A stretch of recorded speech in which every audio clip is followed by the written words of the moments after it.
It's such a weird song in my mind. This is another one where I feel like there's something goofy about it. Like it feels goofy. This is he starts talking about like wrestling your nostrils, and you know what I mean. And I like some of the lyrics are weird. That riff that or what's the beginning riff here? It's another really fun one to play on guitar. I just learned this a few months ago. I just like was just dicking around. It's like it's goofy. That's a goofy ass riff. I would never fucking write that. You know what I mean? But it works. I don't know how it works, but it works. But Right? he's putting it on this legendary album and making it work. Yeah. But the thing is like I think why this is so surprising. Some of these things I keep saying that like some of these things are goofy, but I still like them or whatever. You know what I mean? I keep saying that. It's because like I'm such a hater. I really am. I get people tell me I'm a hater all the time. Like I'm like that fucking sucks. That's bullshit. That sounds like shit. You know what I mean? Like Like I'm the hot dog always flavored water that 7-Eleven's putting out. no. I want to drink that. I'll do it. If it's real, I'll drink it immediately. Let's put it on film. But I'm sure it sucks. But like as far as like music, it's like I think I set my bar so high because I grew up with fucking albums like this, right? But my bar is set so high that everything else just below it just fucking sucks, man. You Yeah. know what I mean? You don't have time And so for it. like, right. And so when I hear a riff like that, especially in my late 40s, I'm like it's just surprising to me that I don't hate it, I guess. Like uh, uh, and it's also like it confuses me almost because it's like it also makes me wonder like if I heard this today, would I like? I always feel that way about I always think that about like Faith No More or Suicidal Tendencies. Like I love Suicidal Tendencies, especially Yeah, like yeah. the first four albums, right? Yeah, yeah. But Great stuff. but like Mike Muir's lyrics and like vocal delivery and just he's a goofball. You know what I mean? And I don't usually like that. And so like I know that I listened to those albums and heard those albums when I was the most impressionable, right? So they're just in there. They're dug into my brain as good, right? But like if I could just wipe that out and listen to him today, would I like him? And I have no idea. Probably, probably not. Make Rust in Peace. Yes, I'm sure I would like because my mind is still blown by everything that happens on this album. Right. Right? Yeah. And like Still, suicidal tendencies for me, it was hearing that on the boombox on the curb while my friends are skateboarding.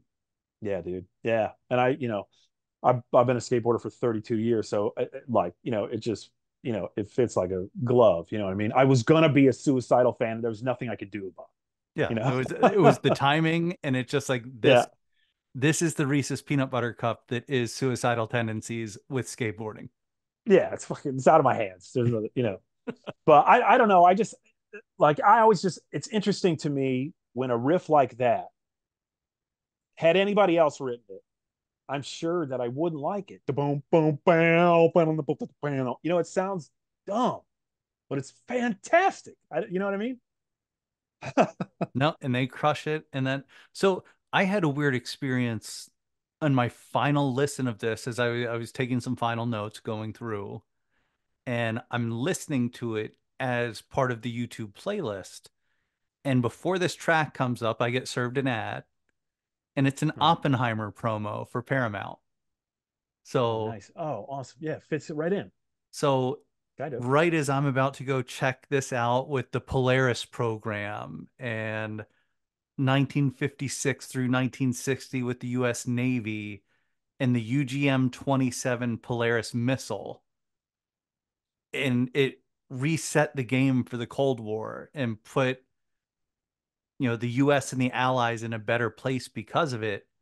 But this is his track against that, saying Yeah. the rust in peace is like, yeah, leave those missiles where they are.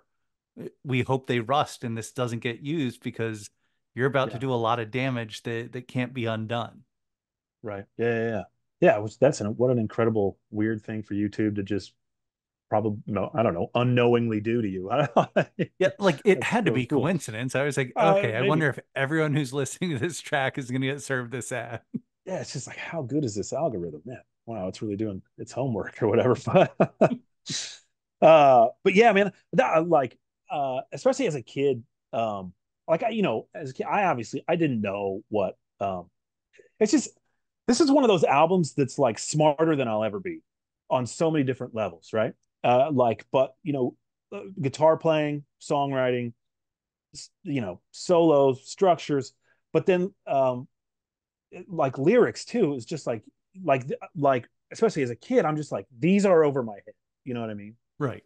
Which was also part of the beauty of it. Like that also, like, I like to listen to things that are smarter than me, which is, feels like a weird thing to say. And then suddenly I can hear somebody being like, well, that's not too hard. I, uh, I don't know you well enough to make that joke yet. yeah, So well, I would agree with them. I'll Yeah, let your friends listen to this and then yeah, call yeah. you out. I'm a GED kid, so it's so I would have to agree with it, right? But I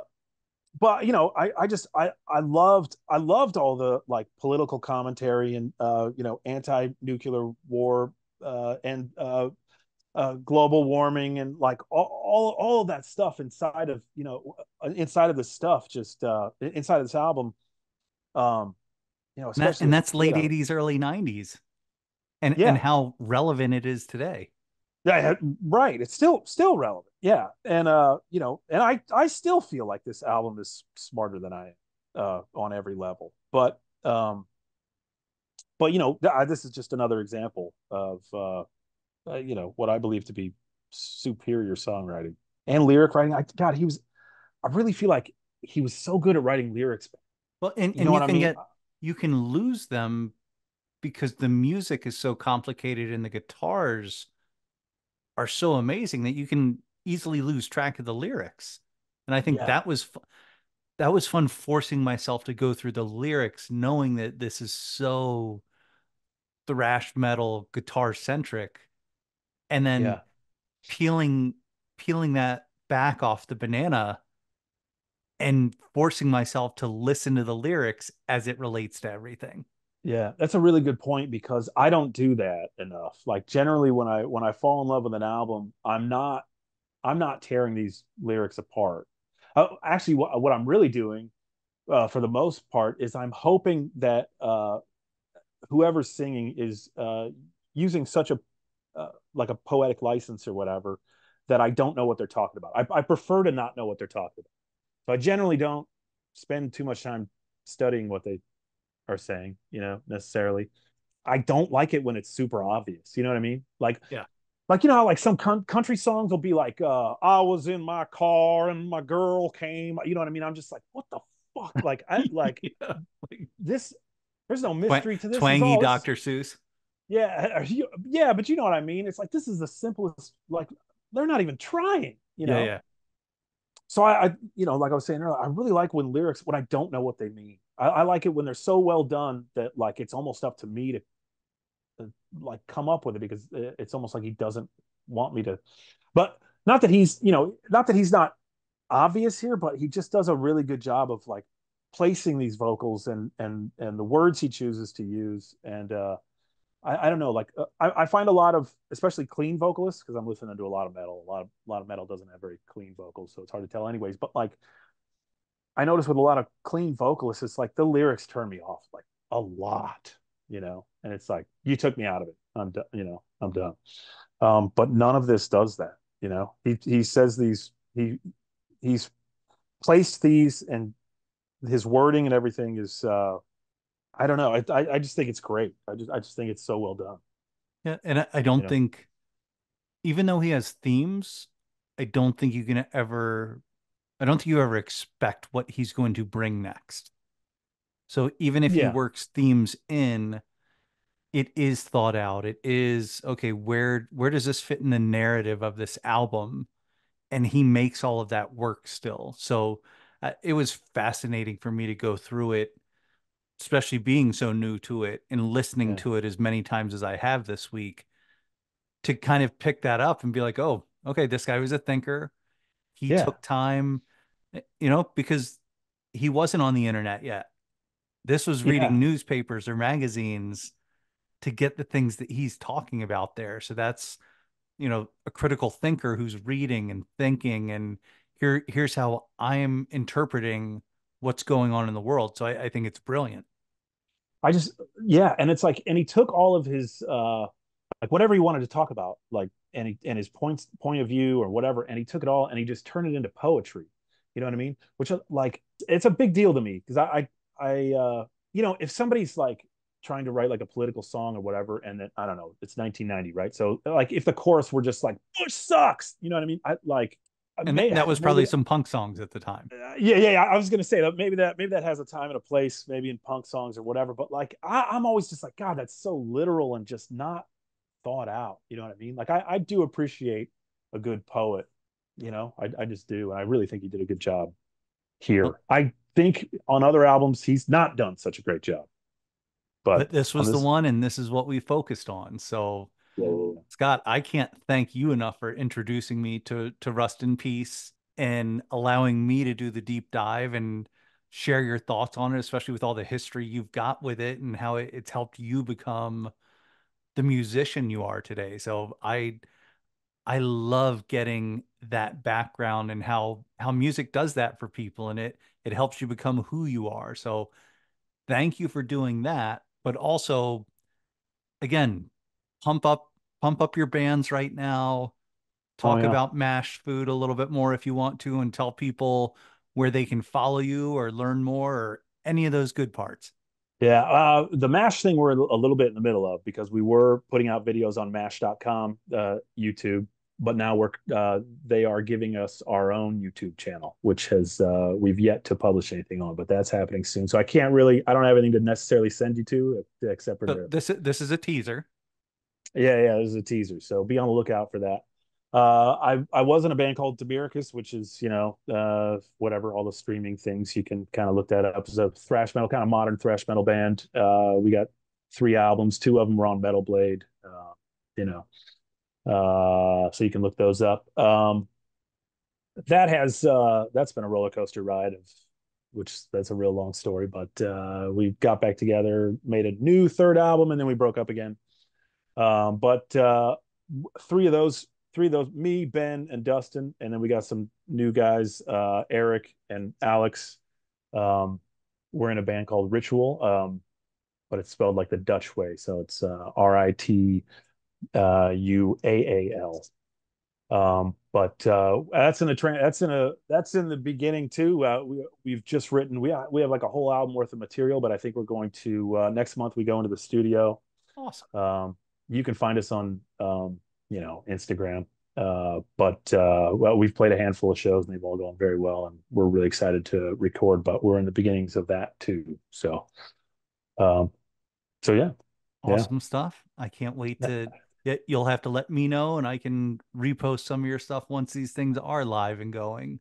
yeah, Uh, absolutely. and Hey, help promote thanks there. for that. Thanks for letting me talk about Rust in Peace, man. I find it really easy to kind of talk about Rust in Peace because it's been such a like it's I would say it's easily if I would say top 3 albums for me in the last since it came out. You know what I mean? 35 years, 34 years. Um, and so it's just I go back to it constantly, and every time I do, it's perfect. Every time I go to the gym, I put on Rust in Peace. Best gym session I've ever had. But you got to save those. Everyone can't be the best. So you know when I you need that pick me up. Oh, I do. I know. I'll take like a year off, and then I'll throw in Rust in Peace, and it'll be like a really good week or two. And take a. But I've just I've it's been one of my favorite albums for so long, and I wore it the hell out the first bunch of years that now I have to take a break and I have to revisit it. I take a break and revisit it, but it's always as good as it ever was every single fucking time. So Nope. good. So thank you for sharing that with us. And I'll see you around the neighborhood, and we'll see what show we bump into each other at next. Absolutely, man. Yeah, good talking to you. Thank you for listening to the Album Cockpit Podcast. Keep the party going by engaging with me on Instagram at the Album Cockpit Podcast, or check out additional related content on the YouTube channel. A review, rating, follow, or subscription are always appreciated if you enjoyed the show. Until next time, rock on and be a force for good.